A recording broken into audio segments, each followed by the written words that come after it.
Hello every one, നല്ല crispy chicken cutlet എങ്ങനെ നമുക്ക് ഉണ്ടാക്കാം എന്നുള്ള വീഡിയോ ആയിട്ടാണ് ഞാൻ ഇന്ന് വന്നിരിക്കുന്നത്. ഈസി പീസി ചിക്കൻ കട്ട്ലറ്റ് എങ്ങനെ ഉണ്ടാക്കുമെന്ന് നമുക്ക് നോക്കാം. ചൂടായ സോസ് പാനിലേക്ക് കുറച്ച് വെളിച്ചെണ്ണ ഒഴിക്കാം. ചൂടായ വെളിച്ചെണ്ണയിലേക്ക് നമ്മൾ 3 സവാള, 2 പച്ചമുളക്, കുറച്ച് ഉപ്പിട്ട് നന്നായിട്ട് വഴറ്റിയെടുക്കാം. വഴറ്റിയ സവാളയിലേക്ക് നമുക്ക് കുറച്ച് വേപ്പിലയും കൂടി ഇട്ടിട്ട് ഒന്നും കൂടി ഒന്ന് വഴറ്റിയെടുക്കാം. ഇതിലേക്ക് വെളുത്തുള്ളി പേസ്റ്റ്, ഇഞ്ചി പേസ്റ്റ് ചേർത്ത് നന്നായി ഇളക്കാം.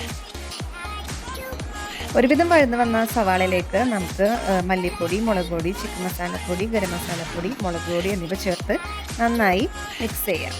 പൊടിയുടെ ആ പച്ചക്കുത്ത് മാറുന്നവരെ ഒന്ന് വാട്ടിക്കൊടുക്കാം.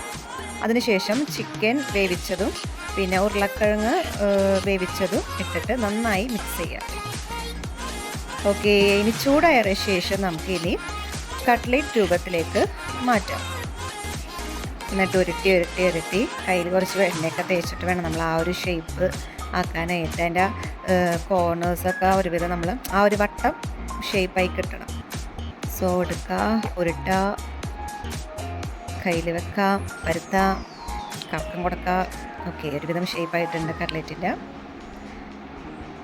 ഓക്കെ, നെക്സ്റ്റ് ഇനി നമുക്ക് കട്ട്ലേറ്റ് ഒന്ന് കോട്ട് ചെയ്യാനായിട്ട് 2 മുട്ട, കുറച്ച് ബ്രെഡ് പൊടിച്ചതും ഇതുണ്ട്. കട്ട്ലേറ്റ് ഒന്ന് മുട്ടയിൽ ഡിപ്പ് ചെയ്തിട്ട് പിന്നെ ബ്രെഡ് ക്രംസിലൊന്ന് കവർ ചെയ്തിട്ട് ആ മസാല മൊത്തം അങ്ങോട്ട് നമുക്ക് കവർ ചെയ്യാം. സോ എല്ലാം ചെയ്തു. ഇനി തിളച്ച ഓയിലിലേക്ക് നമുക്കിനി കട്ട്ലേറ്റ് പൊരിച്ചെടുക്കുക എന്നുള്ള ഫൈനൽ സ്റ്റെപ്പേ ഉള്ളൂ.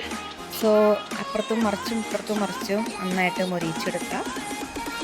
ഓക്കെ, നമുക്കിനി വേറെ പ്ലേറ്റിലേക്ക് പ്ലേസ് ചെയ്യാം. So finally our chicken cutlet is ready.